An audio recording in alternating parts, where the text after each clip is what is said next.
Эх орны дархан хил хязгаар цэгүүдээс MM агентлаг үзүүлж байна. Хангаа говь, хээр тал, хянганы нуруу гэд улс Монголын минь хөлийн зурсыг эмжиж байдаг тусгаар тогтнолын манаа жинхэнэ бэлэг тэмдэг болж байдаг сүлдэт багнууд дээр бид үзэгч та бүхэнтэй хамт очих болно.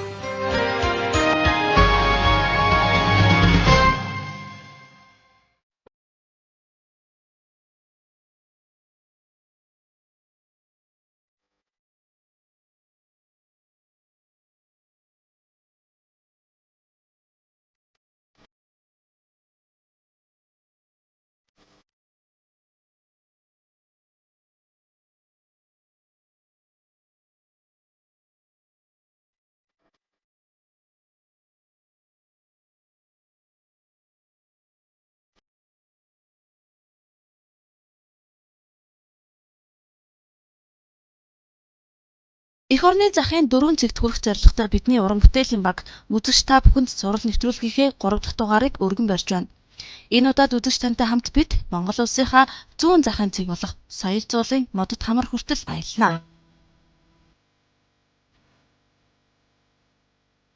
Монгол улсын маань мөнхийн хөрш болсон Оросын холбооны улс бүгд найрамдах Хятад улсын хөлийн зааг баруун талд Путиний оргилд огтлцдог бол зүүн талд Дорнот аймгийн Чулуун хороод сүмэнд уулздаг юм а.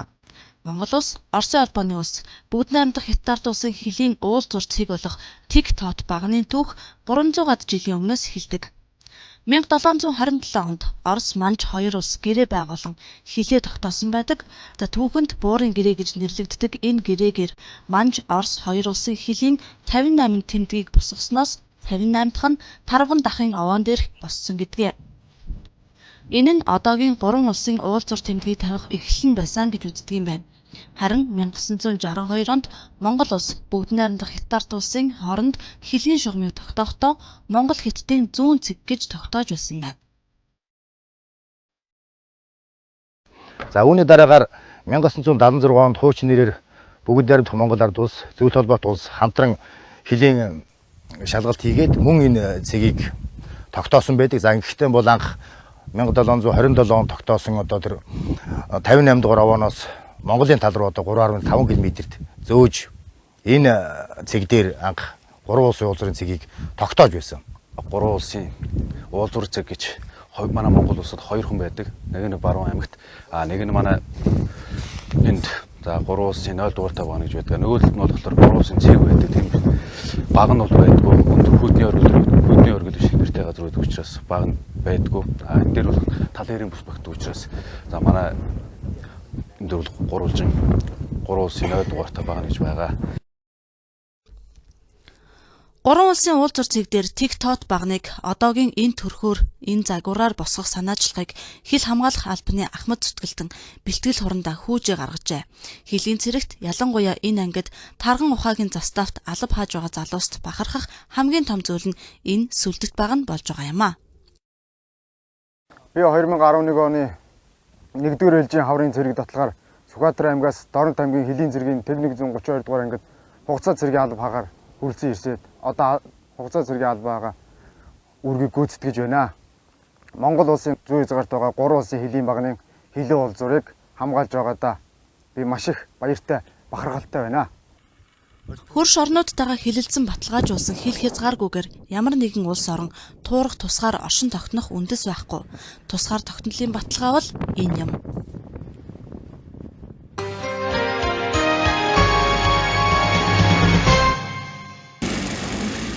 Монгол улсын хэмжээнд ганцхан байдаг усан хил хамгаалагчид Дорнот аймагт мөн бий. Манай улс Оросын холбооны улс болон бүгд найрамдах Хятад улстай 900 гаруй километрийн усан хилээр хилэлдэг. Сэлэнг, увс, хэрлэн гэд эх орны хөлийн зурус дайрдаг нуур гол мөрөн горих булаг хэдэн зуугаар тоологдохоор олон ч буур нуур Монгол улсын хамгийн том усан хил юм. Алдарт халахын голоос их авч тэжээнд итгүүлдэг буур нуур амар амгалан байна.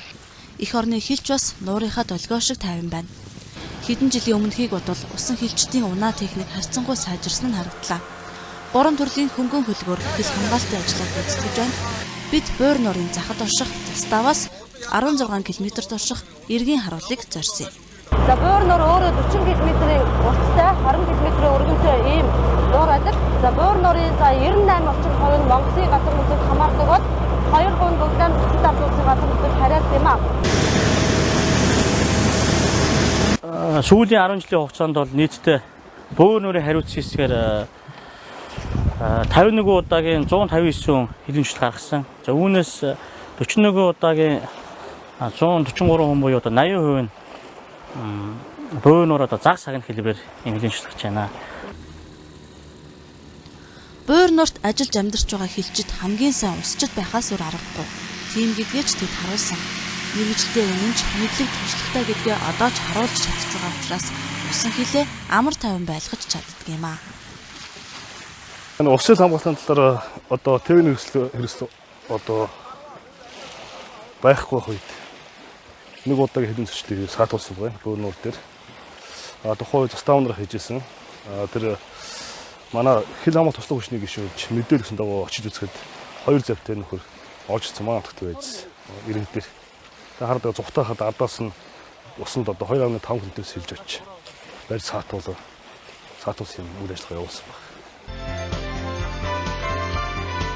Хангаа говь, хээр тал, хянганы нуруу гэд улс Монголын минь хөлийн зурсыг эмжиж байдаг тусгаар тогтнолын манаа жинхэнэ бэлэг тэмдэг болж байдаг сүлдэт багнууд дээр бид үзэгч та бүхэнтэй хамт очих болно.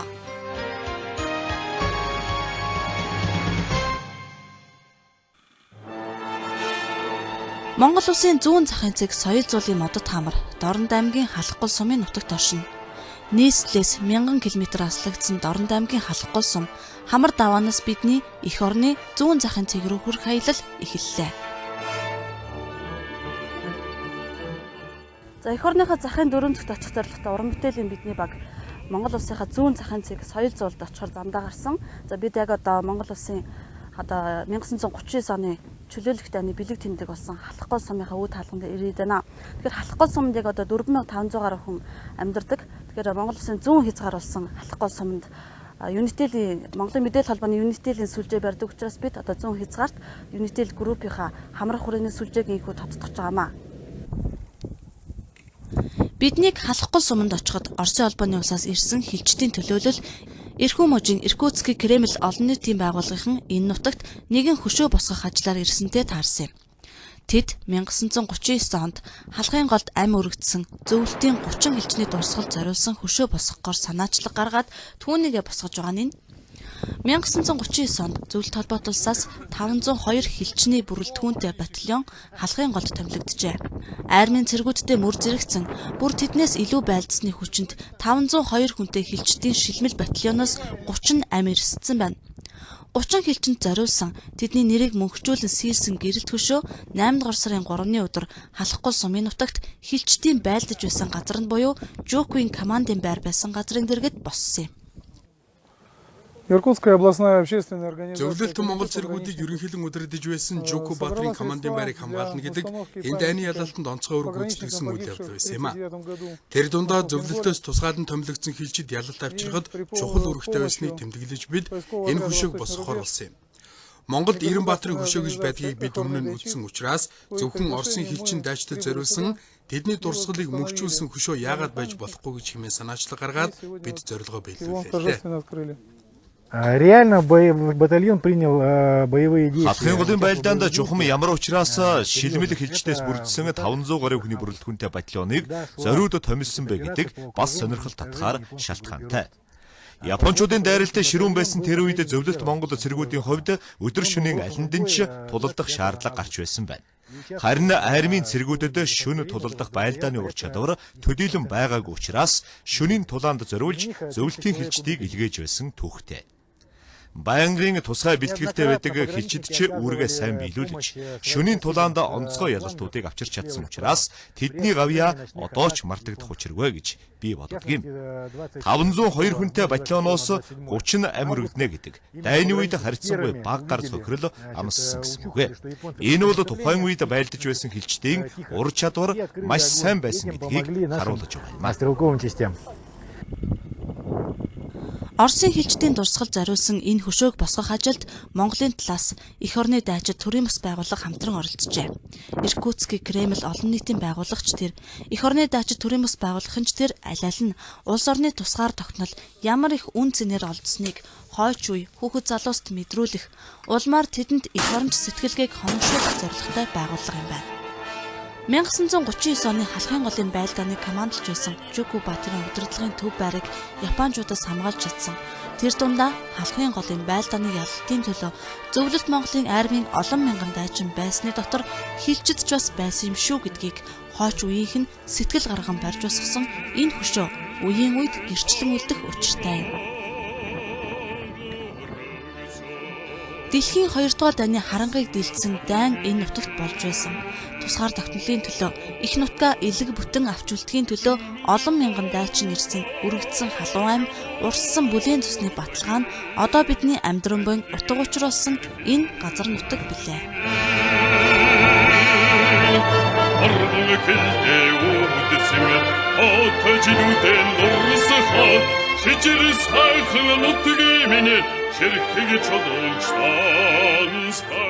Домогт халахын голын отряд биднийг очиход Хилийн цэргийн дээд сургууль төгссөн шинэ офицерууд томилогдож ирээд байсан юм.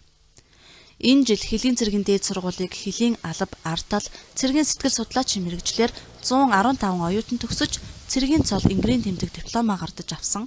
Эх орныхоо тусгаар тогтнолын мөнхийн манааны ээлжийг заалгах шинэ офицерууд албан ажилдаа томилогдоод байгаа нь энэ. Мөслий. Юурдаа төслөгчээгүү хил аваад үргээр зэндаргын 678 дот тушаалаар Хилийн 0-4 дугаар ингээд томилогдсон гэсэн хэлхий.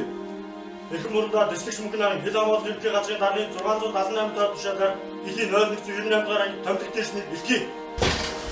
Их мөрөндөө амрыг. За баяр хүргэе. Их мөрөндөө амрыг. Сайн ажиллаарай. Яа. Хамтран юмнуудыг улаанаар чичсэн. Халахын голын байлдаанд түүхэн үрэг гүйцэтгсэн Игнээсээ 4 Хилчин Баатар төрүүлсэн домогт 24 дугаар отрядаас ажил амьдралынхаа гарааг эхэлж байгаа гэдгээрээ залуус бахархаж байлаа.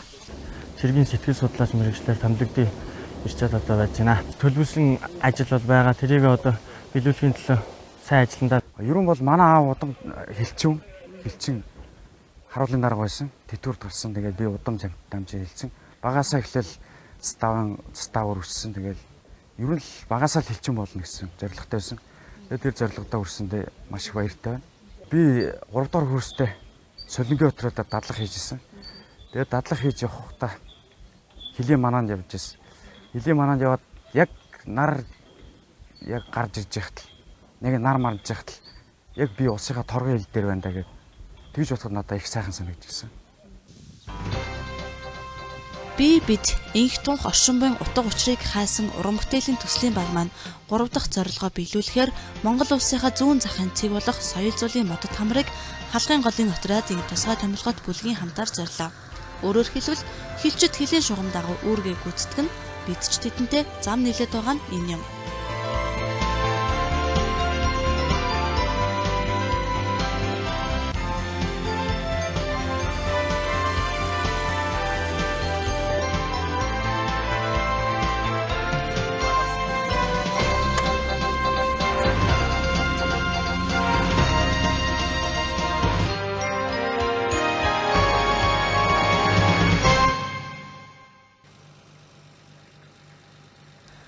Халах номергийн сав газрыг зорьсон бид эхлээд Задгаатын заставт очлоо. Энэ застав ангиас 120 км аслагдсан. Анхны заснаар л зам нь боогдож, ёстой л шуунаас өөр хүрх зүйлгүй болж тусгаарлагдана. Ер нь халахын голын заставууд бараг бүгд ингэж ус засанд чөдөрлүүлчихнэ. Гэлээгээд хилчид тэдний гэр бүл зүгтаагүй, шантраагүй. Биднийг Задгаатын заставт очиход хэдхэн хоногийн өмнө отрядад танилцсан шинэ офицер Чинхүү томилогдогчоор хуваарлагдчихэ. За ажил амьдралынхаа одоо анхны гарааг танаа застаавс энэ сайхан домогт түүхтэй ийм одоо салбараас эхэлж байгаа. Ингээд Чинхүүтэй ажилд нь амьдралд нь хамгийн сайн бүхнийг хүсье.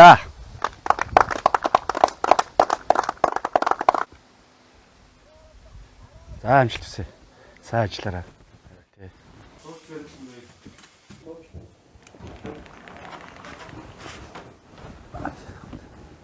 Ерөнхийдөө манай заставд 1974 онд Дорнод аймгийн халах болсон Задгаат нэртэй газар байгуулагдсан. Газар орны хувьд тэгвэл уулархаг, тал хээр, эсэн манхан, ус намаг шалбаа гэхтэй. Зуны өдрүүд ялаа шумуул нэлийн гардаг. Манай өвлийн өдрүүдээс цас ихээр ундаг, зам хаагддаг. Ийм одоо байгаль цагаар нэлийн онцлогтой. Хүмүүж одоо орон тооны үдээс та зохион байгуулалтын үед орон тоо ингээд 100 хангадж байгаа. Бид бол улсын хил хамгаалтыг зохион байгуулахын зэрэгцээ хилийн одоо зурвас бүсэд байгаа Монгол улсын одоо байгалийн баялаг ан амтныг бас давхар хамгаалах өөрийг бас гүйцэтгэдэг. Заставт мэдээлэл соёл сурталчилгаа эрхэлсэн орлогчийн үүрэг их. Улсын хил хамгаалтын ач холбогдол төр засгийн бодлого шийдвэрийг цаг тухай бүрд нь заставын бие бүрэлдэхүүнд мэдээлж тайлбарлаж сурталчлах том алба чинхүүд ирж байгаа. Мөн заставын орлогч байна гэдэг ямар ч үед заставыг удирдан чиглүүлэх чадвартай байна гэсэн үг.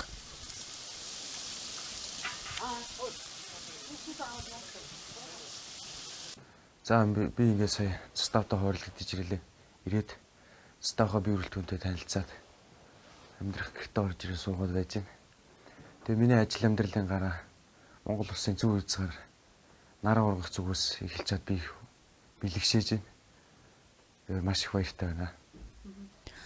Зунд нь зүгээр суулгахгүй шумуултай, өвөлд нь зам хаасан застай гэд энэ застаа үнэхээр эр хүний тэр дундаа хилчин хүний шандас шалгасан газар. Ямар ч ажилд бэрхшээл заавал тулгарна. Гэхдээ хилчин болно гэж зориглоод сонгосон мэргэжлээрээ ажиллах учраас энэ зэргийн бэрхшээлийг даваад гарнаа гэсэн итгэлтэйгээр чинхүү төслөгч үлдсэн юм.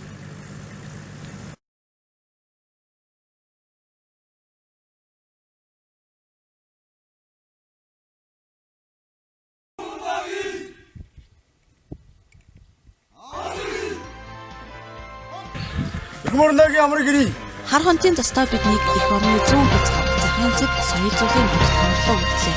Батрадаас 190 км явж Буян голын эрэгт ирээд байна. Эндээсээс хааш бид тусгай томилгоод бүлгийнхээ хамтаар мориор 40 км явж байж эхлээд соёл зууландаа хүрнэ.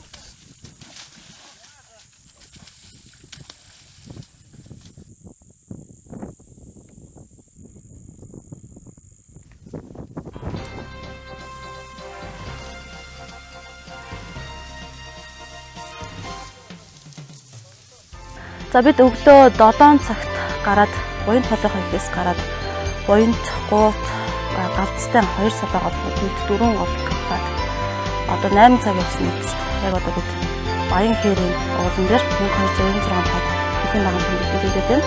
Тэгэхээр 8 цагийн турш 35 орчим километр газар явна гэдэг маань хилчид болоод хилчтийн морьдод бол үнэхээр асуудал биш юм байна. Ачаал даах чадвар нь үнэхээр сайн. Эднэрийн одоо жирийн ажил үүрэг нь ийм учраас одоо харахгүй. За харин бидний хувьд бол Баян үлгэд бид нэр хомын даваар Монгол хятадын нэг тоот баган дээр очихдоо 3 хоног мориор явсан ч гэсэн одоо тухайн үедээ бууж суугаад явганаар морио хөтлөөд явжсэн болохоор ерөнхийдөө гайгүйсэн. Харин энд 35 км зогсолтгүй явна гэдэг нь бол бидний хувьд бол энгийн хүмүүс бидний хувьд бол бас бэрх давааны нэг байлаа. Манай үлэг Баян уулан дээр төр буудлаад одоо төр амралтын байдалтай байж байна. За ингээд 20 минутын дараа соёл зуулын чиглэлд одоо цаашд үүр гүйцэтгэн. Соёл зуул одоо эндээс 8 км-ийн зайтай. За соёл зуул руу очихын тулд хөлийн ойн зурвсаар бас бүлэг үүр гүйцэтгэж дараах одоо замлынхаа дагуу явна. За хөлийн ойн зурвс гэдэг маань өргөн нь 15 м. За хөлийн шугамаас 2-т тийш 7.5 м-ийн өргөнтэй ийм ойн зурвс нэг одоо туулж соёл зуулын доор ингэрт очиж хоноглоо. Бартаа замын За замын бартаа бол ерөнхийдөө хосоо ихтэй. Ерөнхийдөө бол бас нэлээд бартаатай газруудаар явах учраас холбогдох бэлтгэлүүдийг одоо манай бүлгийнхэн бол маш бэлтгэлийг сайн хангаж дараагаар үүрэг үүсгэж бэлэн болж байгаа. Туулах зам маань хэдийгээр 40 км бага мэт санагдаж байсан боловч шигүү ургасан хусан ой бидний цагаас нэлийн хороолоо. Өглөө 7 цагт мордсон бид явсаар орой нар унахаас өмнө хүн соёл зуулынхаа оройд гарсан. Буянт, Гуут, Галцтай салаа голуудаар хүрээлүүлж хусан ойгоор нөмрүүлсэн соёл зуул хилчдээс өөр хүрэх хүнгүй, хилийн багнаас өөр хүний гараар бүтсэн зүйл оршоогүй учраас байгалийн онгон дагшин байдлаа хадгалж үлдсэн газар. Соёл зуул бол Монгол улс далайн түвшнээс дэш 1503 м өндөрт оршдог. Соёл зуул яг орой дээр бол Монгол улс бүгд найрамдах хятад улсын 1303 тоот баган тэмдэг оршдог. Тэгэхээр яг энэ баган тэмдгийн тэн хагасаас наашаага Монгол улсын газар нутаг зүүн талаас эхэлж байгаа бол энэ баган тэмдгийн дундаас тэн хагасаас нь цаашаа бүгд найрамдах хятад ард улсын газар нутаг эхэлдэг. Өөрөөр хэлбэл соёл зуулын маань яг тал нь Монгол улсын газар нутаг дээр, нөгөө тал нь бол бүгд найрамдах хятад ард улсын газар нутагт оршдог гэсэн үг юм аа. Монгол улсын хамгийн зүүн захын өндөрлөг цэг учраас соёл зууланд мандах нарны туяа хамгийн түрүүнд тусна. Гэхдээ дулааны улиралд өглөө оройдоо манан будангаар хучигддаг учраас нарны анхны тусгалт тэр бүр харагдаад байдгүй юм байна. Өнөөдөр 8 дугаар сарын 8-ны өдөр яг одоо өглөөний 7 цаг болж байна. За бид өчигдөр орой соёл зуулынхаа орой дээр гараад одоо бол бид нар уран бүтээлийн багтаа хамтран ажиллаж техник технологийн түвшээр ажиллаж байгаа Unitel Group-ийн Монгол Улсын дархан ил гэсэн энэ самбарыг зүүн захын цэг дээр буюу соёл зуулынхаа орой дээр босгож байна. Тэгэхээр одоо энэ самбар босгож байгаа газараас тийш нэг 200-300 гатх метрийн цаана бол соёл зуулын орой 1303 тот хилийн баганд хятадын харуулын цамхаг харагдаж байна. Гэхдээ халах нөмөргийн энэ сав газар бол зуны 3 сард бол тэр чигтээ битүү юм манан бодонтой байдаг юм маш юм чиглэг уур амьсгалтай юм өрөмж зонцлогтой газар нутаг байдаг учраас манан бодон таглаад ерөнхийдөө бол энэ газрын орчин бол ерөнхийдөө харагдахгүй ийм байдалтай байна. За одоо бид харин Монгол Улсын дархан ил самбараа босгосныхаа дараа Монгол Улсын газрын зураг дээр тэмдэглэгдсэн байдаг зүүн захын цэг болох соёл зуулын модод хамар руугаа хөдлөх гэж байна. Тэгэхээр модод хамар бол нэг 6-7 орчим километрийн цаана байгаа гэж байна. Гэхдээ бол замын бартаасаад маш их байгаа гэж хэлчихэд өөрсдөө хэлж байгаа. Ерөнхийдөө бол тийшээ хүрч чадах болоо үгүй болоо гэж хэлчихэд бид нарыг одоо хэлсэн. Гэхдээ яг бид нар зориглоод үзье, ямар ч байсан зүүн захын зэг дээр очно гэсэн зорилгоо биелүүлнэ гэж үзээд одоо ингэ хөдлөх гэж байна. За эндээс одоо хилийн 1315 дугаар тэмдэг буюу одоо мод хамар гэж бидний зорж байгаа одоо газар байгаа. За энэ газрыг одоо хэдийгээр шудуун шугамар 6 км. За бид бол одоо тойруу замаар ингээд газрын цагааныг одоо ашиглаж явхад нэг 12 км гарan явна. За газрын бартааны хувьд бол одоо битүү ширэнгэн одоо хусан ой байна. Айхтар одоо нойтон одоо намбагнууд байж байна. Мөн одоо өндөр одоо уулууд одоо бидний замд таарна. Ямар ч байсан одоо яваад үзье очих хаа. Ширэнгэн ой, огцом өө дуруу газар, морины тураас хорсон намаг шалбаг, ганг жалга гээд байгалийн саад бэрхшээлэг морьтой явганаар 12 км газрыг 5 цаг орчим туулж байж Монгол Улсын зүүн захын цэгт хүрнэ гэж хэлжид ярьлаа. Тусгай томилгоод бүлгийн дарга шийдвэр гаргаж биднийг модод хамар руу явахыг зөвшөөрлөө. Зөвшөөрлөө гэж хэлж байгаа нь учиртай. Ноднол гэхэд модод хамар руу явах замд намагт нэг морин алдсан гэдгээд хэд хэлж биднийг болгоомжлуулж байсан. Зам бартаа ихтэй, ачаатай морьдтой явах аргагүй учраас бид ийхүү цөөхүүлээ модод хамрыг зорлоо. За бид ямар ч байсан өглөө 7 цагт соёл зуулаасаа модод хамртаа хүрээ гэж зориглоод хөтлсөн. 4 цаг гаруй явж иж нэлээд бартаа цаадтай замаар явж иж модод хамар дээр ирлээ. За соёл зуулын модод хамар бол байгаа Монгол Улсын хамгийн зүүн захын цэг гэж тэмдэглэгддэг модод хамар энэ оршиж байна. Яг бид одоо зогсож байна. Одоо соёл зуулаад яг миний ардлт баруун урд зүгт ингэж харагдаж байна. Тэгэхээр соёл зуулын модод хамар дээр бол Монгол Улс бүгд найрамдах дард улсын хилийн 1315 тоот байгаа нь оршдог юм аа. Эх орны минь тусгаар тогтнон буйн утга учирыг илэрхийлж, илгэн нутгийн маань зүүн хаяг манаж байгаа эгэл даруухан энэ хамар та бидний инх тух оршин байгааг илтгэх газар нутгийн минь баталгаа билээ.